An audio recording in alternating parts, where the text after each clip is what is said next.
It's been a few weeks since God of War released, and having thoroughly enjoyed it, I'm left still thinking about it every day. In a time where I feel focusing on storytelling in games has gotten less obvious, it was an experience that I'll remember for many years to come. How do you tell an engaging story in a video game? That's definitely not an easy task.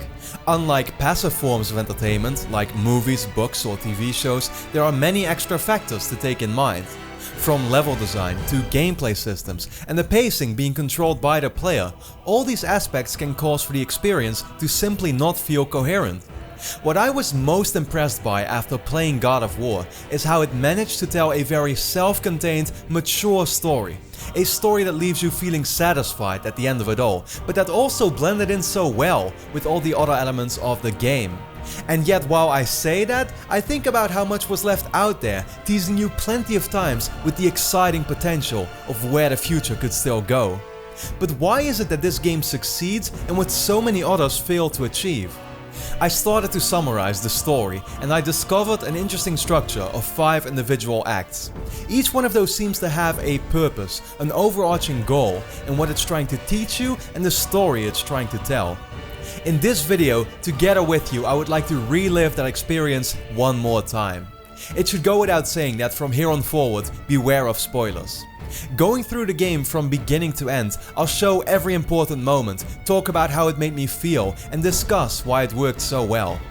God of War is a masterclass, not only in proving that it's possible to tell an amazing story in a video game, but it's a game that shows us how.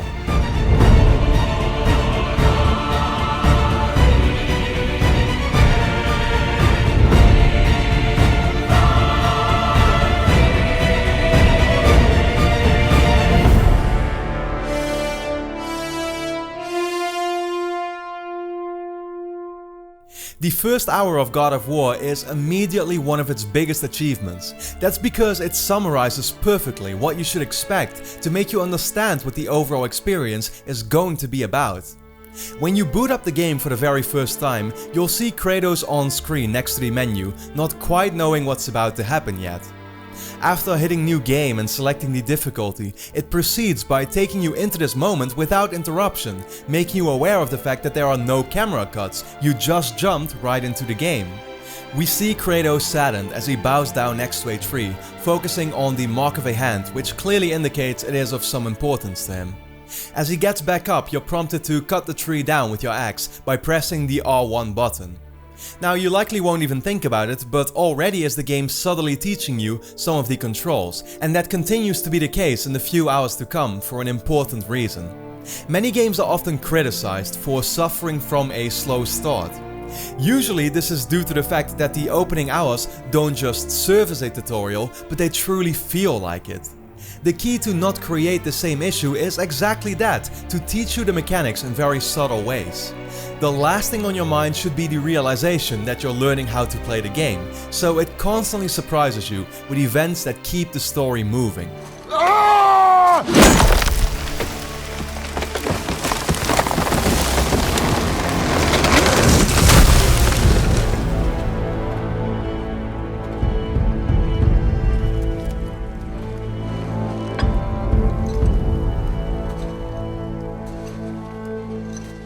Next we see Kratos focus on the wrappings around his wrists, which have come loose.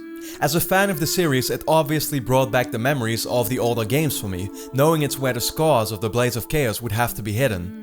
That was another challenge for this God of War. As a long-running series, fans wouldn't want to see a game that forgot about its past, while newcomers wouldn't want to feel like they missed out. That's tackled very well here, as everyone will be able to tell that Kratos is thinking back about his past, by the way he pauses and takes a moment for himself. It doesn't matter if you lack the actual context. When he regains his focus, Kratos' son Atreus is introduced. With just 2 lines of dialogue, you can already guess that he's coming along this journey, purely due to his appearance in the first scene. We're just about a minute into the game, but so much has now already been established. That being said, we still have about 20 hours to go, so I'm sure you'll understand I'll try going a little bit faster from now on. Once the tree has been cut down and you take control over the boat for the first time, Kratos and Atreus begin a dialogue with a deliberate double meaning behind it.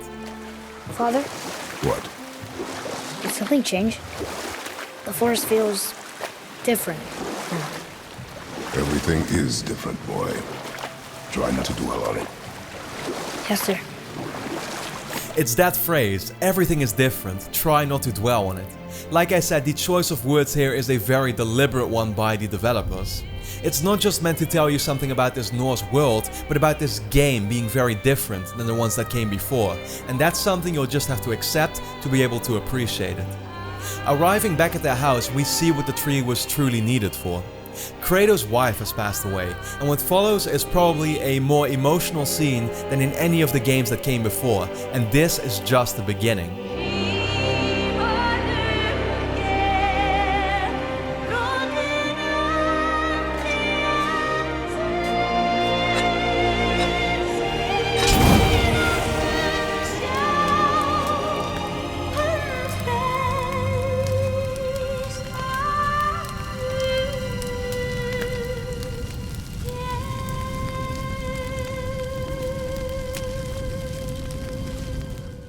Unlike in previous installments where Kratos would actively hunt for the gods that let him down, the goal this time around is a very personal one. Carry the ashes to the top of the highest mountain. It's clear from the get-go that it means the structure of this game will be a very different one. Rather than individual chapters that constantly build up to large boss fights, now there are unexpected story directions that define what you'll be doing next. There is just one problem: Atreus is young and clearly not ready. The first real sequence in the game is a test, seeing what Atreus is truly capable of. We've all seen the original demo at E3 2016 where the two hunt for a deer, and apart from a few changes in scenery and the moment that enemies are encountered, it largely plays out in the same way. You learn to use the axe and the basics of the new combat system, while you're being rewarded for exploring other pathways by finding chests, a shrine and some other things along the way. Atreus is unable to kill the deer by himself and needs his father to help him out. If that wasn't enough already, he struggles with his emotions after the fight with a huge troll, serving as the climax of this sequence. Both of these moments make it visibly clear that he's not ready to face this world, and with Kratos realizing that, you make your way back home. At this point, the story has already reached sort of a dead end, so a new situation has to occur to turn that around. An unexpected guest shows up. You don't know his identity, nor what he truly wants, but one thing is clear: he's ready to give his life for it.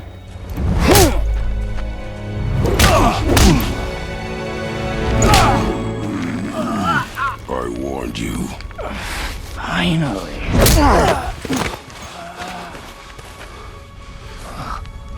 You would not listen.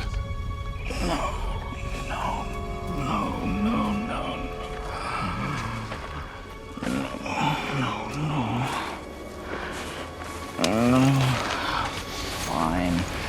My turn.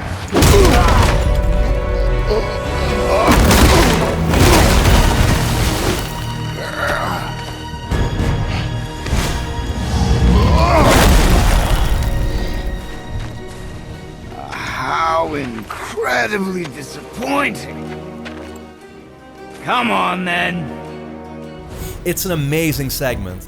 Previous games would always open with a huge boss fight, and therefore I was caught a little off guard with the slower opening this time around. It's clear though that Sony Santa Monica did not want to delay what you were really hoping to see any further. The fight itself uses a trick that I've already seen applied before in many games I love. It places you in an already bad looking situation that gets worse and worse as time passes, which helps to keep you engaged. I really enjoyed the personality of this guy too. He's an annoying but humorous bastard, and that's always been my favorite kind of villain. While his identity remains unknown, leaving you guessing as to which god you're actually fighting, you're slowly but surely being teased with information. It's just enough to pique your interest, but it's only the start of a bigger story that is going to be told over the entire game. You find out that he was sent by Odin, has a curious interest in both Kratos and his family, but what stands out the most is that he somehow can't feel pain. The consequence is that it seems impossible for Kratos to come out on top, but after what seems to be a never-ending fight at first, eventually Kratos manages to shut him down. I'd hoped that you, of everyone I'd faced, would finally make me feel something, but you can't.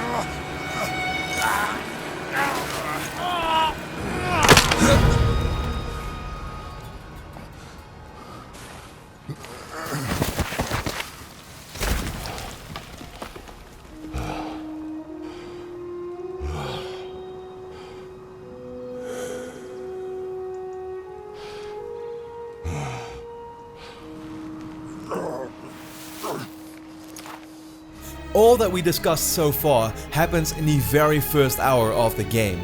Like I said, it's a short time frame, but it does a great job at instantly making you care about the story and feel familiar with the basics of the combat from the very beginning. Kratos is now aware that his presence is known to the Norse gods, and fearing for another visit, it forces him to take on this journey with his son, the journey he so dreaded to take. Now, the next hour or so is mainly used to expand upon the gameplay systems. It introduces you to new enemy types, upgrade systems, environmental puzzles, and a few of the side characters that will come to play a significant role in the story. Brok is one of the two merchant brothers who helps you out with crafting new equipment. He's a rude but straightforward guy, and that's something I could really appreciate.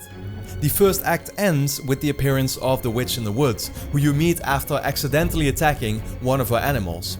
So far, the dark green forest and snowy areas were the only vistas that I'd seen, which made the more colorful new part of the world a welcome sight.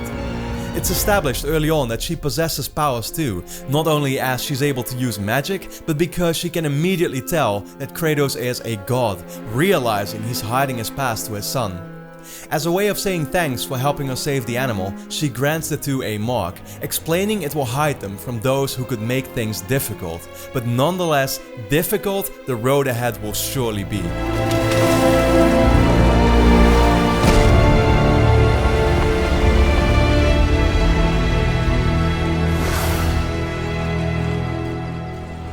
Everything we talked about so far I would consider to be the tutorial of the game.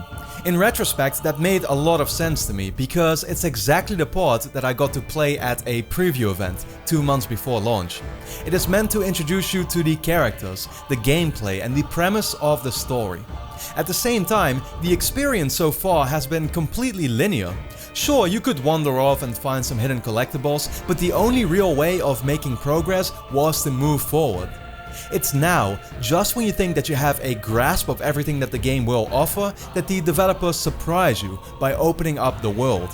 The compass shows up on your HUD, enabling you to make your own decisions moving forward. After rowing to the middle of the lake, Jormungandr, the world serpent, shows up.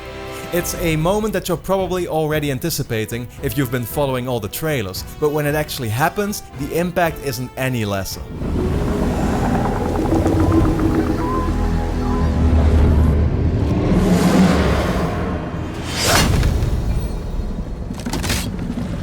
Stay calm, boy! I am! This is great!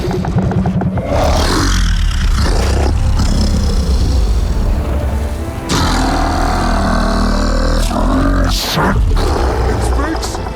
Yeah! Mom said he's friendly! What is it saying? I don't know!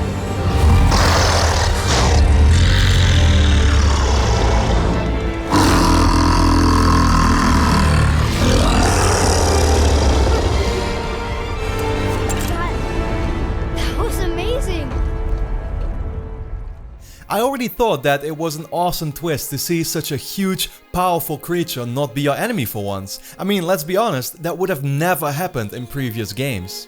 However, seeing him stay around after the scene, simply minding his own business while you go off on adventures, was quite unusual but really cool. Kratos and Atreus travel to the mountains, and along the way they meet Sindri, Brok's brother. Knowing the two aren't on good terms with each other, it's funny to see how their personalities couldn't be more different. Sindri feels way less arrogant, but somehow suffers from germophobia, which, especially in a world like this, could only be the worst thing possible. After having a conversation with him, you make your way further onto the mountain, but knowing that the end goal is honestly already in sight, it seemed inevitable to me that something would stop me along the way. It's the one thing that's so typical in video games, to place a roadblock and introduce a different objective that needs to be completed before progress can really be made. Lo and behold, I was right, because the two are held back by a strange black fog. It was somewhat disappointing to see, because I would have loved to see a journey from beginning to end without interruptions, but seeing as the game has a fully connected world, it made sense. To put it simply, it was bound to happen. Now, so far, Midgard is the only realm you've seen, but to get past the black fog, the pure light of Alfheim is needed. And so the Witch of the Woods gives you the Bifrost, presenting the element of realm travel, another mechanic in the game. In the next hours, Kratos and Atreus explore Alfheim. It's an absolutely beautiful place, with large open spaces and vibrant lights, as well as dark underground corners. This contrast very much represents the actual story behind the realm, with the Dark Elves facing an everlasting fight against the Light Elves. As the two find the light of Alfheim, Kratos decides to go in alone, leaving Atreus all by himself with his axe. What follows is a sequence showing Kratos how his son thinks of him, wishing his father would support him more. It makes Kratos realize that he's never quite given his son the benefit of the doubt, and that leaves him feeling guilty. Especially when he's pulled back out and realizes a lot of time has passed in which he's left his son to face the elves all by himself. It's the first time that their relationship visually changes, which is of course one of the key goals for this game, and Kratos starts supporting Atreus more rather than looking at him as an obstacle. Boy! I was gone only...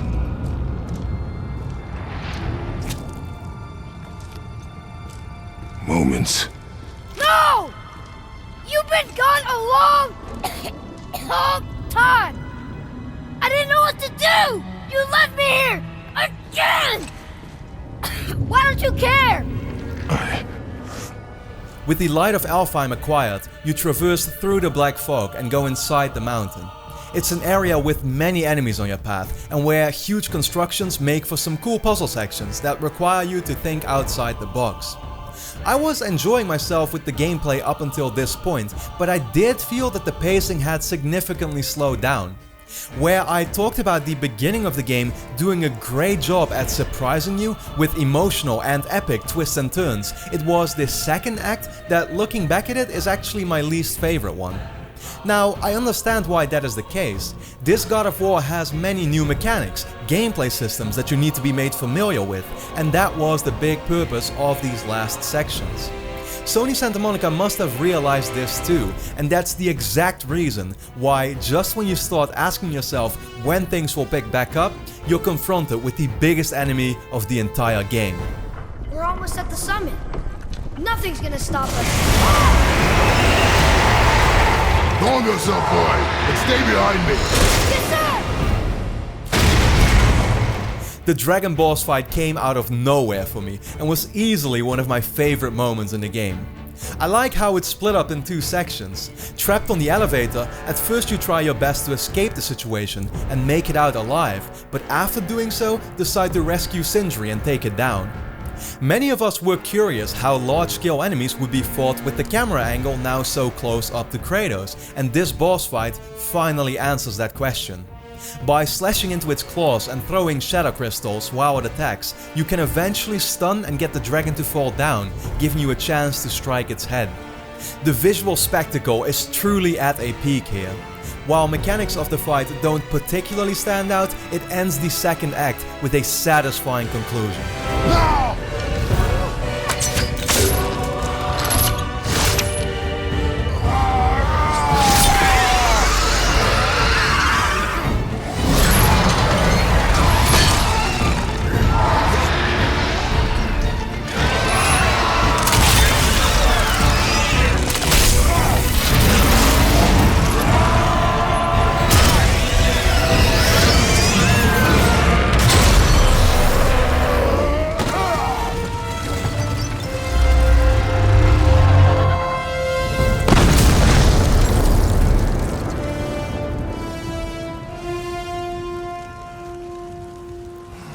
We're now approaching the halfway mark of the game, and at this point, nothing should really feel new to you anymore. The map has opened up and already given you plenty of options to explore. It only makes sense that now is the moment to start fleshing out the story. That means the introduction of new characters, hearing about the lore behind the world, but that's not all. It even begins to lay the foundations for what could come after this game. As Kratos and Atreus reach the summit, you witness a conversation between four men. This is a very important scene because every character has a significant purpose to be there. First of all, there's Baldur, the stranger who attacked Kratos at his house but turns out to still be alive. Not exactly a huge surprise, but I personally hadn't given it much thought anymore since so much time had passed. Then there are Magni and Modi. Their roles may appear to be small, and they are, but these characters merely serve to lead up to a much bigger one. They are the sons of Thor, the god of thunder, giving them a much larger reason to be a part of this game. The last person left is Mimir, who's not on the same side of the gods, but was captured by Odin and has now been stuck in a tree for over 109 winters already. Mimir has some bad news. The highest mountain peak was never in Midgard, but Jotunheim, the realm of the giants. It's the second time, this one being even more drastic, that the game completely changes goals and makes you feel like your progress was honestly for nothing. Fortunately, the timing of this seems well thought about. After all, the pacing just picked up with the dragon boss fight, and the story has increased in scope. The last thing you'd want right now is for the game to end, and so it's easy to accept the new objective. Now, Mimir may call himself the smartest man alive, but if there's one thing I really liked about him even more, it's that he's absolutely hilarious. It was a fantastic decision to bring him on the ride with you. Not only is he a funny companion, having him with you allows for more backstory to be told about the gods, the realms and the environments that you'll still get to see. With Mimir's head chopped off, you make your way back to the witch, who somewhat reluctantly brings him back to life. It worked! Let me see him. Mimir? You there? Yes. Good. Oh. Hello, Freya. Been a long time. The witch's true identity turns out to be the goddess Freya, and this creates an internal conflict for Kratos. She might have been helping him so far, but he doesn't trust the gods one bit after all his previous experiences. Freya makes a good point though. Kratos hasn't exactly been honest with himself either, and she puts more and more pressure on him to reveal his true past to his son. You leave, and with Mimir now on your side, travel to a new region where the corpse of Thamur lies. It's the first time that you visually get to see how strong of a force Thor, the god of thunder, must be. It's him who managed to take Thamur down and fall onto his own chisel, creating an impressive sight, albeit somewhat by accident. A part of the chisel is needed to create a pathway to Jotunheim, which is now set as the final destination of the game. But it's not just through this giant that the god Thor becomes the topic of conversation. Out of nowhere, his sons Magni and Modi show up. It won't be a big surprise that the encounter turns into a fight, but the consequence of that is very easy to guess. Killing them will only set in motion Thor's inevitable wrath that you'll eventually come to face.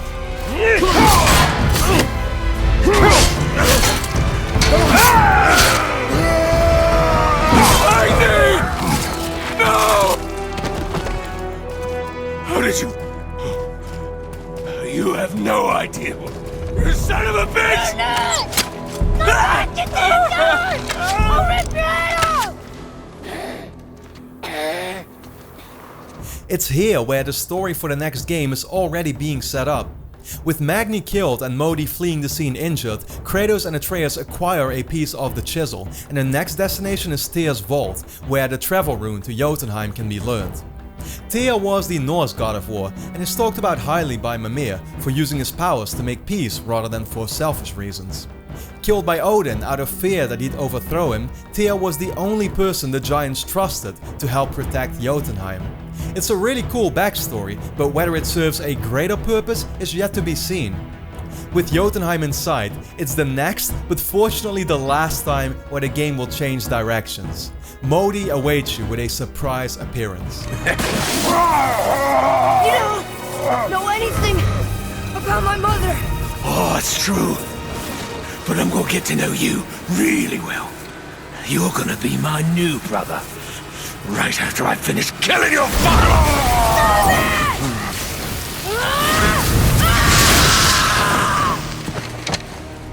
Whoops. I think I broke him.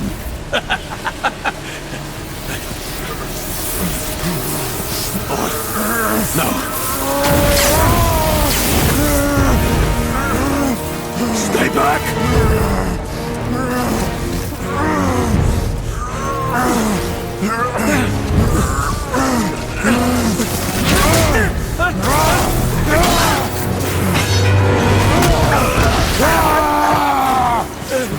No!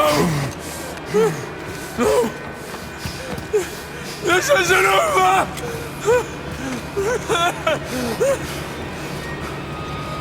Brother, the boy. Atreus. You have to get into Freya quickly. There's no other way.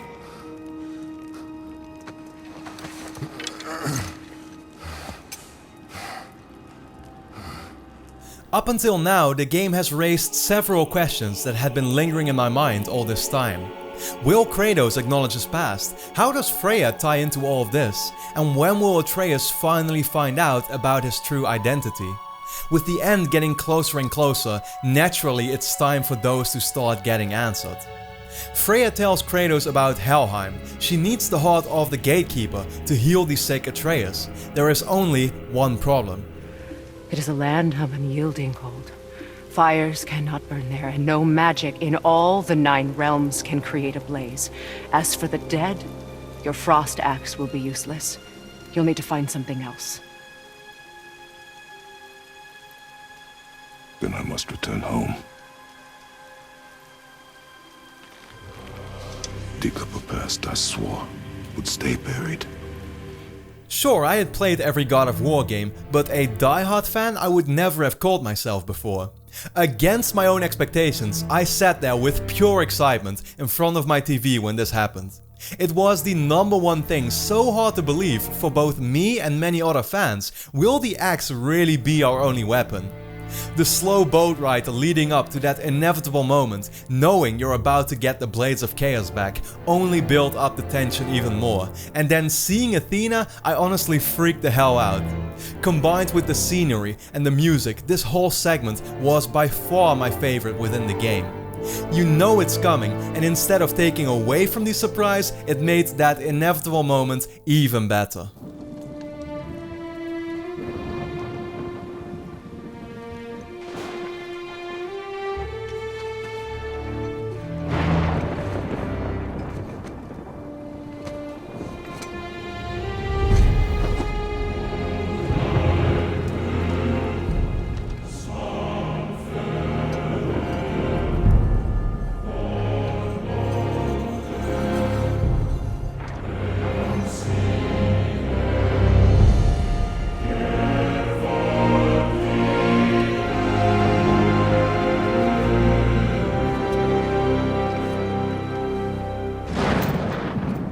There's nowhere you can hide, Spartan. Put as much distance between you and the truth as you want. It changes nothing. Pretend to be everything you are not. Teacher, husband, father. But there is one unavoidable truth you will never escape. You cannot change.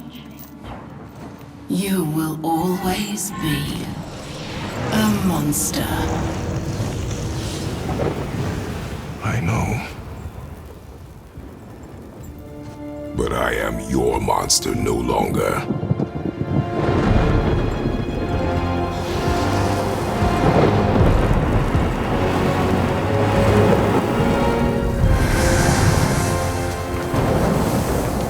As I presume that any fan would do, instinctively the first thing I did was spam light attacks to end with a heavy attack.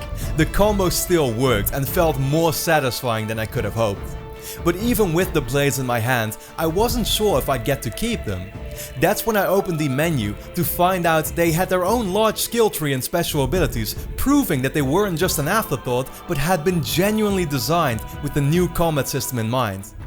Then again, I didn't want to let go of the axe either. That's what I feel is the real surprise here. While I had wanted to use the blade for so long, ultimately I found myself constantly switching between the two, and there was a reason for both to be used at individual times.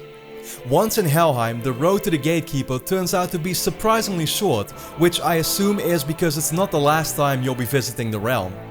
It was also then somewhat disappointing to see the Gatekeeper be another troll, with some new moves here and there.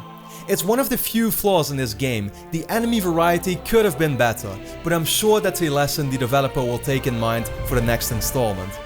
After a tough fight, Kratos makes his way back with the heart in his possession, and Freya is able to heal Atreus. She reveals that she has a son too, and talks about how she made some regretful choices, with the consequence that her son ultimately resents her. It's meant to set up the ultimate finale that's getting closer with each hour. For now, let's get back to the relationship between Kratos and Atreus. It didn't start out great, and up until this point that meant we had only really seen it grow, but that's about to change. First of all, Freya pushes Kratos once more to tell his son the truth. It's here where Kratos knows that he can't delay the moment any further, and once they leave the house, he makes Atreus aware that he is a god too. There's a really happy scene with the two sharing an old jar of wine together. All of these events make Atreus feel more and more independent, treated not just like a kid by his father. The outcome is that we see him overestimating his abilities, making him become more selfish. He starts acting rude towards Sindri, gets annoyed by his dad who doesn't want to answer all his questions, and takes his own initiatives when the two come across Modi one more time, resulting not just in the death of another son of Thor, but a big conflict between the main characters. But we're gods. We can do whatever we want. That's what I said to your mother, right before I gave it to her. What are you doing? This is a much better knife than Mother's.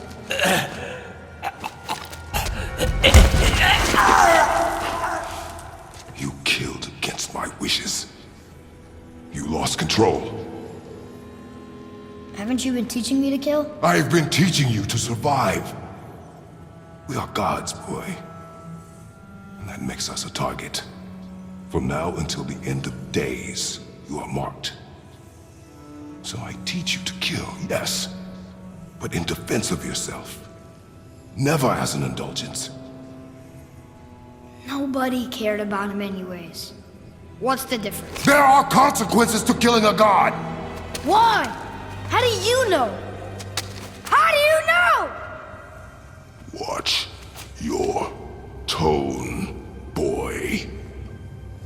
I wasn't a huge fan of this direction for Atreus.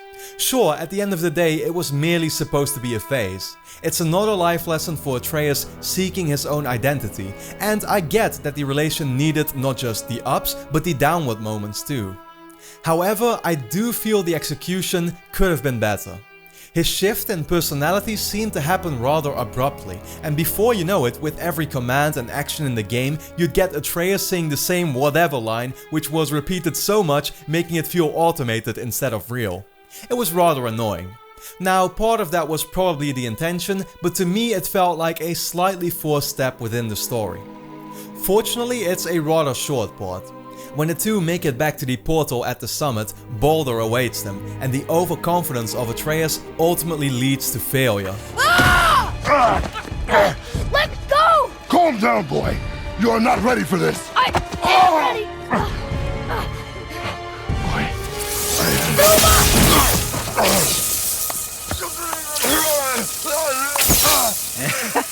And here I thought my family was fucked up.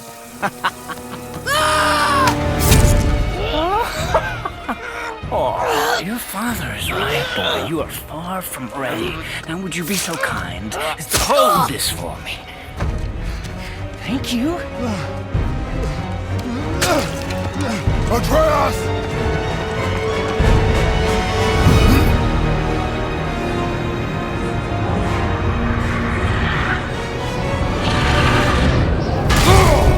We get a spectacular battle on the back of a dragon, where Kratos initially fails to rescue his son.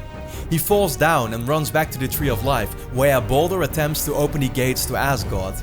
After one last fight, Kratos manages to divert directions, getting them all to fly into Helheim while distancing himself and his son from Baldur. The boiling point is now truly reached, and Kratos confronts his son with a harsh but needed lesson, setting the stage for the fifth and final act of the game.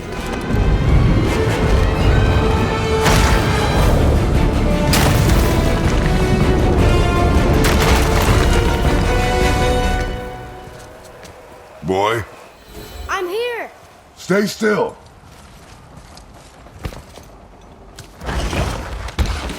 You will listen to me and not speak a word. I am your father, and you, boy, are not yourself. You are too quick to temper. You are rash, insubordinate, and out of control. This will not stand. You will honor your mother and abandon this path you have chosen. It is not too late. This discussion is far from over. We are here because of you, boy. Never forget that.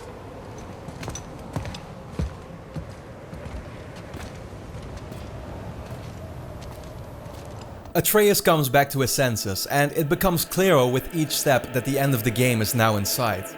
The fight on the pirate ship seems to go on forever, and there are many rooms filled with enemies before you get to activate the portal to Jotunheim. Gameplay-wise, these sections feel quite drawn out, like the developer simply doesn't want you to reach the end so soon yet. It's funny because I had this exact same issue with some of the earlier God of War games too. But while that's the case, smaller storylines are also wrapped up and you're being prepared for the ultimate conclusion. There's a cool scene where you spy on Baldur from a distance, who is visually angry at his mother, revealed to be Freya, which if you're familiar with Norse mythology, you would have known all along. It was her who was responsible for his condition, and he clearly hasn't gotten over it at all.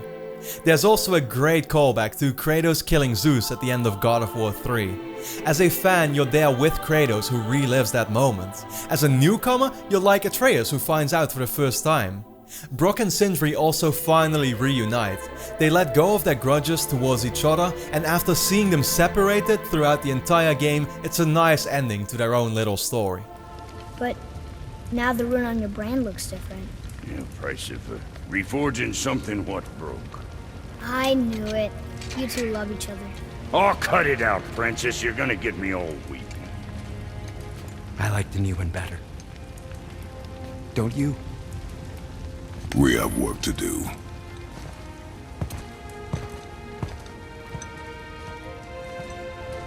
The last requirement to get to Jotunheim is to find Mimir's lost eye. It's hidden inside a statue of Thor, but there's one problem: the world serpent ate it.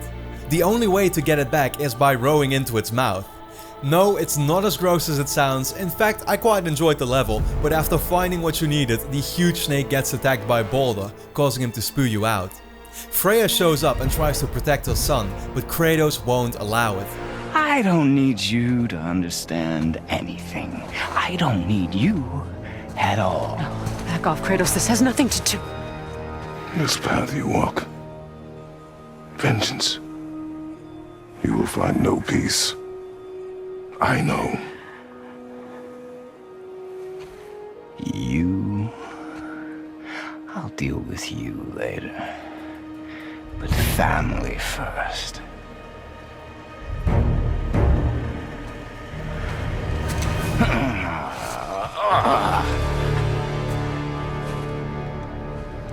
This again? The final boss fight is another visual spectacle, though it also highlights the last issue to talk about regarding the game. Gameplay-wise, these moments didn't stand out much over the regular fights.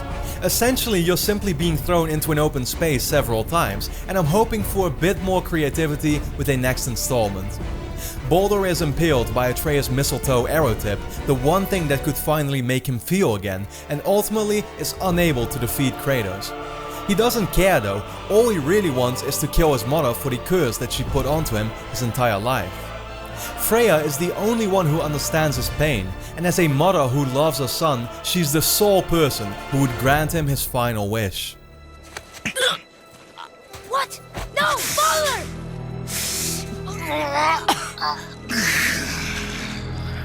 I love you.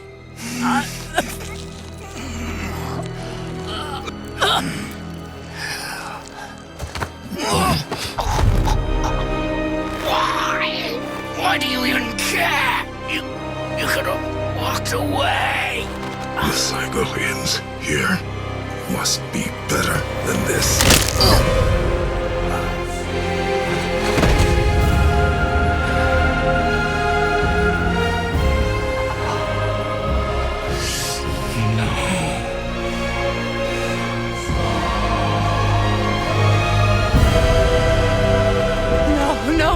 No, my boy!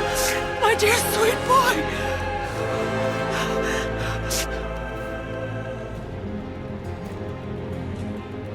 Freya. He chose this.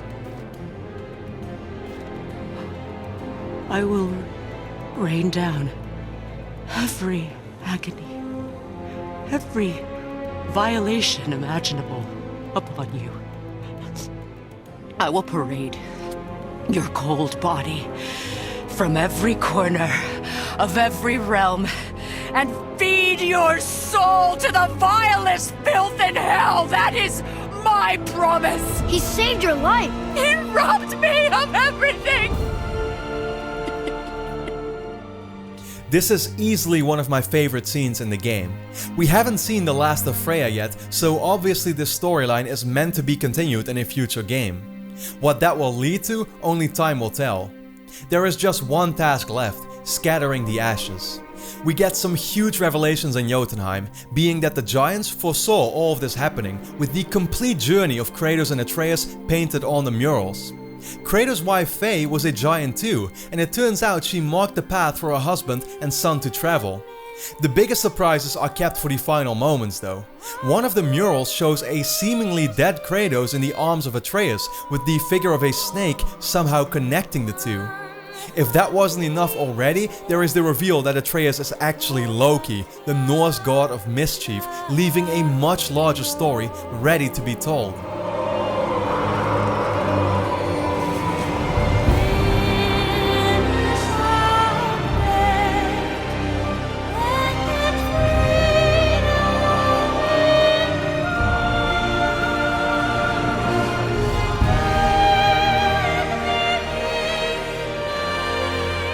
Goodbye, Faye. I love you, Mom. The giants. They really are all gone. There's nothing for us here. Come.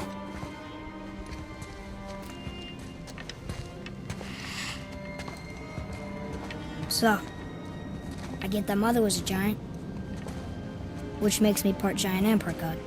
And part mortal. Right. I guess there's just one thing I don't understand. My name on the wall. The giants called me... Loki? Loki. With the journey completed and these questions left for another day, the credits roll during the game as you walk to the Tree of Life once more.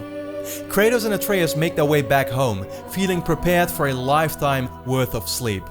A massive force wakes them up. What was that? Your ball!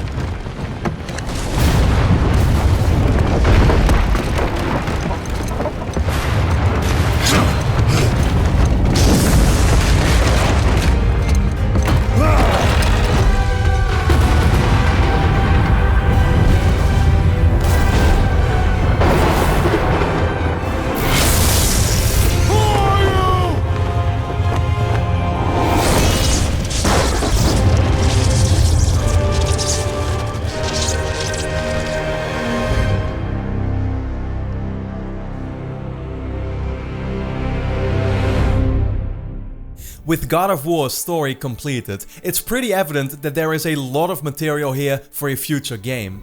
The reveal of Thor already tells us that he's gonna show up in the next entry, and I wouldn't be surprised if he'll serve as the main antagonist from beginning to end, sort of like how Baldur was in this game.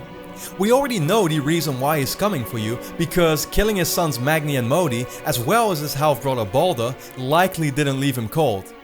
I'm also wondering what will happen with Freya, knowing that she's not on good terms with Kratos anymore. Mimir says that she just needs time and will eventually turn around, but personally I'm not so sure if that's really what I should expect. The Norse world has also given us plenty of interesting clues for what the future may play around with. While we saw the Dark and Light Elves fighting their battle in Alfheim, there's a much bigger story there that is yet to be told. I was surprised with the amount of accessible realms, but there were 3 of them that we did not get to see. One of those is Vanaheim, realm of the Vanir gods, known for their magic and sorcery. Freya originates from here. Another is Svartalfheim. It's the home of the dwarves, living under the rocks in caves and underground. Finally, of course, there is Asgard, home of the gods like Odin and Thor. It seems inevitable that we'll visit these ones next, especially Asgard, but I'm curious how the already known realms will be expanded upon as well.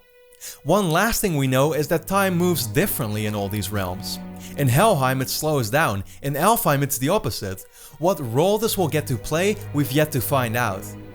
Last but not least, we have to talk about Atreus, or should I say Loki. Like I said before, Loki is known as the god of mischief, the trickster, and the thing is, we haven't seen Atreus behave like that at all yet. It prepares us to expect the unexpected. His character arc is about to divert, and I already can't wait to see that.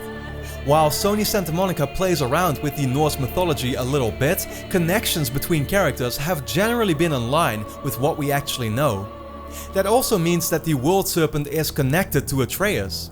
In Norse mythology, Jormungandr is Loki's son. It was mentioned in the game that the World Serpent appeared out of nowhere, like he was sent back in time. With the mural showing a snake coming out of Atreus' mouth, added up together, you can be sure that we've yet to see the full reason for the snake appearing in this game. There are some insane theories out there, but I believe there is a big chance for some of them to be true. Could Kratos really be the World Serpent? It has been pointed out by many fans already. They share the same orange eye color, a pale white skin, and the serpent has suspicious red scales that stand out all over its body. It would explain why it wants to help you out and where the hatred towards Thor and the other gods comes from. The mural showed a snake connecting Kratos with his son. Could Atreus have brought him back alive or send him back in time in the form of the World Serpent? This is just one out of the many great theories I've seen online. Going into all of these could be a whole nother video in itself. Looking back at the journey, the true accomplishment of God of War is that I felt satisfied at the end of it all, having experienced an incredibly well told, self-contained story that invited me to think about the bigger picture, leaving so much more for us in store. The director has confirmed that the game has been designed with a bigger overarching story already in mind. Regardless of that, it never made the game seem incomplete. The opposite is true. Every element feels like it has been painstakingly crafted for this experience. The immersive close-up combat, huge and beautiful environments, the soundtrack. What's truly special about it though is how it naturally blends that all in with the story of the game. From the first encounters with your ex, to how it opens up the world, expands the storylines, answers the burning questions, brings that to a climax, yet prepares us for more. It all comes together to form one package that shines in each regard. That's something few games can truly achieve. The relationship between Kratos and Atreus has seen its ups and downs. The amount of side characters was limited, but the result was that you really cared about each one of them. They all had their own character development, like Freya and Brok and Sindri, leaving them in a different place than where they started out. Mimir was hilarious and added a whole new aspect to the game I didn't even know I wanted. Baldur might not have been on screen as much, but every time he did show up, stole the show with his performance. God of War deliberately ignores your expectations. Before release, I remember how we were already anticipating the defeat of Thor, Odin and Loki, but with all of it behind us, none of them have met their demise yet, but that didn't matter. This is the game that Sony Santa Monica wanted to make. One that has moved on from its past, yet doesn't try to make you forget all about that period, but instead embraces it. This is still the same Kratos. He remembers his past, and instead of feeling embarrassed about it, he learned from his mistakes. That same can be said for this God of War. It's a masterclass, not only in showing what a video game should be, but how a story should be told, and we'll remember it for many years to come. Thanks a lot for watching what was by far my biggest in-depth video yet. I really hope you enjoyed it. I don't think I need to explain to you that it has taken me weeks to put this video together. From writing the 10 pages long script to recording the full game and editing this video for you. All I hope is that you'll take a minute to leave a like on this video, share it with your friends to help me get more noticed, and leave a comment with your thoughts. Most important of all though, please support me over at patreon.com/RobinGaming for just a $1 per month or more if you can miss it. Any small donation is much appreciated, and added up together is what makes it possible for me to put all this time into making these videos for you all. By doing so, you also receive cool rewards, like early access to these videos, my Q&A series, you'll show up in the credits of this video, and I just started a Discord server for patrons where you can discuss these games with me and other people who enjoy my content. With that being said, I'd like to thank you a lot for watching, and I hope to see you again next time.